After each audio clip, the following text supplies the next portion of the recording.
जहाँ जहाँ भारतीय जनता पार्टी की सरकार है वहाँ वहाँ ये घटनाक्रम लगातार बढ़ते जा रहे हैं और ये चरम सीमा पर जाते जा रहे हैं। या महिला के सम्मान में भारतीय जनता पार्टी मैदान में, तो आज वो नारा इन लोगों का आज कहाँ से लगे। लगातार देश और प्रदेश में घटनाएं बढ़ती जा रही हैं। बात करें तो पिछले दिनों उत्तर प्रदेश के हाथरस में एक इतनी बड़ी घटना को अंजाम दिया गया था, क्योंकि एक तरफ तो भाजपा सरकार नारे लगाती है बेटी बचाओ बेटी पढ़ाओ, लेकिन क्या ये नारा जो है वो वाकई साबित हो पा रहा है? लगातार प्रदेश में और देश में घटनाएं बढ़ती जा रही हैं। पिछले दिनों एक हाथरस में भी घटना हुई थी, जो कि घटना ने बहुत ज़्यादा तूल पकड़ा था। पूरा देश जो है कैंडल लेके और कैंडल मार्च लेकर सड़कों पर निकल चुका था। वहीं अगर बात कल की करें तो हरियाणा राज्य में कल एक फिर ऐसी घटना को अंजाम दिया गया, जहां कहें तो लव जिहाद का नाम भी सामने आ रहा है। बात थी कि एक सरफिरा आशिक जो कि एक तरफा एक लड़की से प्रेम करता था, सरफिरे लड़के ने लड़की को बंदूक की नोक पर रखकर और मौत के घाट उतार दिया। वहीं अगर बात करें तो लगातार ऐसी घटनाओं पर हमेशा सियासत गर्म आ जाती है। वहीं एक बार फिर सियासत गर्म आ चुकी है। हमारे साथ उसी क्रम में अलीगढ़ मंडल के कोऑर्डिनेटर बसपा पार्टी के मौजूद हैं, आशीष जी मौजूद है। जानकारी करेंगे कि किस तरीके से जो सरकार के नारे हैं क्या सफल साबित हो पा रहे हैं। हमारे साथ मौजूद हैं मंडल कोऑर्डिनेटर आशीष कुमार जी। आशीष कुमार जी से जानेंगे किस तरीके से लगातार जो प्रदेश भर में देश भर में घटनाएं हो रही हैं, क्या इन पर अंकुश लग पाएगा?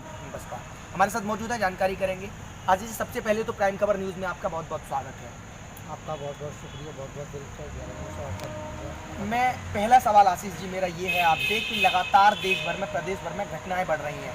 पिछले दिनों हाथरस में एक घटना हुई थी, उसके बाद कल बल्लमगढ़ में लव जिहाद को लेकर एक लड़की को मौत के घाट उतार दिया। क्या कहेंगे ऐसी घटनाओं पे अंकुश क्यों नहीं लग पा रहा है?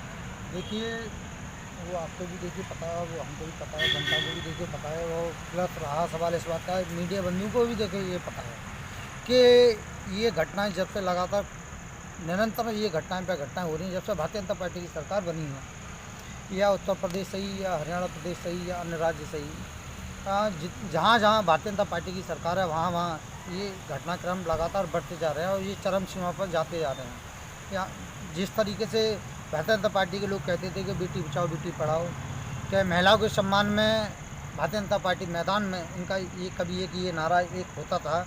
तो आज मैं इनसे मैं ये पूछना चाहता हूँ कि आज बेटी बचाओ बेटी पढ़ाओ का वो नारा कहाँ है, और भारतीय जनता पार्टी महिलाओं के सम्मान में भारतीय जनता पार्टी मैदान में, तो आज वो नारा इन लोगों का आज कहाँ चला गया? जी देखिए, बड़ी दुखद घटना है और मेरे हिसाब से तो ये है कि भारतीय जनता पार्टी हर राज्य में विफल साबित होती जा रही है और जहाँ जहाँ भारतीय जनता पार्टी की सरकार है वह चरम सीमा पर, विशेष तौर से एक चरम सीमा पर इतना अपराध ग्राफ इतना बढ़ चुका है कि हत्याएं, लूट, अपहरण, बलात्कार, बढ़ोतरी, डकैती चरम सीमा पर। समाज पार्टी की जो माननीय मुखिया हैं बहन कुमारी मायावती जी, माननीय राष्ट्रीय अध्यक्ष जी, 4 बार उत्तर प्रदेश की मुख्यमंत्री भी रही हैं। तो रहा सवाल देखिए बुलंदशहर का उपचुनाव का, तो हमारा वहाँ से प्रत्याशी जीत रहे हैं हमारे, और अन्य जगह से भी उपचुनाव में हमारे प्रत्याशी जीत रहे हैं। तो इस समय भारतीय जनता पार्टी की इतनी बौखलाए हुए हैं, भारतीय जनता पार्टी इतनी बौखलाई हुई है कि वो चरम सीमा पर बेईमानी करने को उतारी है। और रहा सवाल इस बात का कि 2022 के चुनाव में इन्हीं के मद्देनज़र देखते हुए 2022 के चुनाव में हमारी सरकार पूर्ण बहुमत से देखिए बनने जा रही है।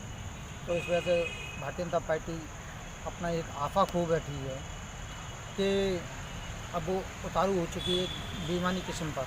कि जिस तरीके से भारतीय जनता पार्टी हमेशा उतारू रही है बेईमानी किस्म पर, ईवीएम के नाम पर, कभी किसी के नाम पर, कभी कुछ हथकंडे अपनाती है गरीब लोगों की, और तमाम दलित वंचित किस्म के लोग हैं उनको तरह तरह के घोषणा पत्रों के माध्यम से बहलाती फुसलाती है।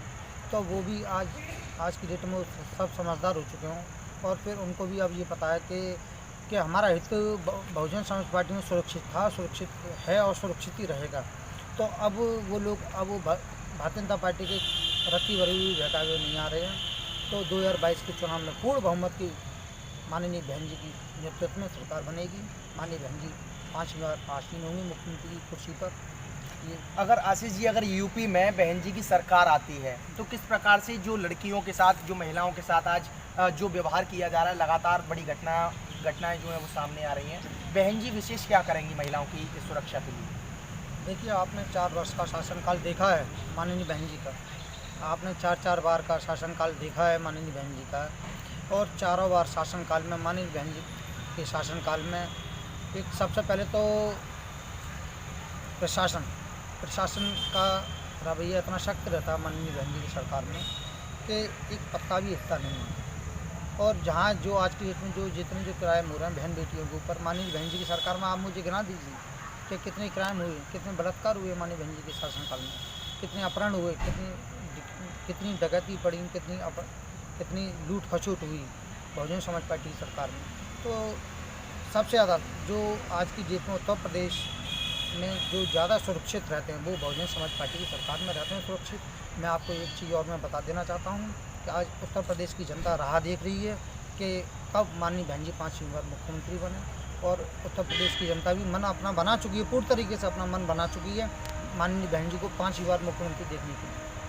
जैसा कि आपने स्पष्ट तौर पे देखा, आशीष जी का कहना था कि अगर बहन जी की सरकार 2022 में आती है तो बिल्कुल बहन जी की सरकार जो है वो जैसा कि पिछली सरकारों में हुआ करता था वही तरीका बहन जी का आगामी समय में भी होगा। महिलाओं के लिए विशेष सुरक्षा जो है वो मुहैया कराई जाएगी, क्योंकि स्पष्ट तौर पे जो आज के दौर में लगातार महिलाओं पर घटनाएं बढ़ रही हैं। हाथरस में घटना हुई, फिर अब हरियाणा में हुई, और लगातार देश और प्रदेश में बड़ी बड़ी घटनाओं को अंजाम दिया जाता है। शर्मा के साथ प्राइम खबर न्यूज़ के लिए अलीगढ़ से बेनम।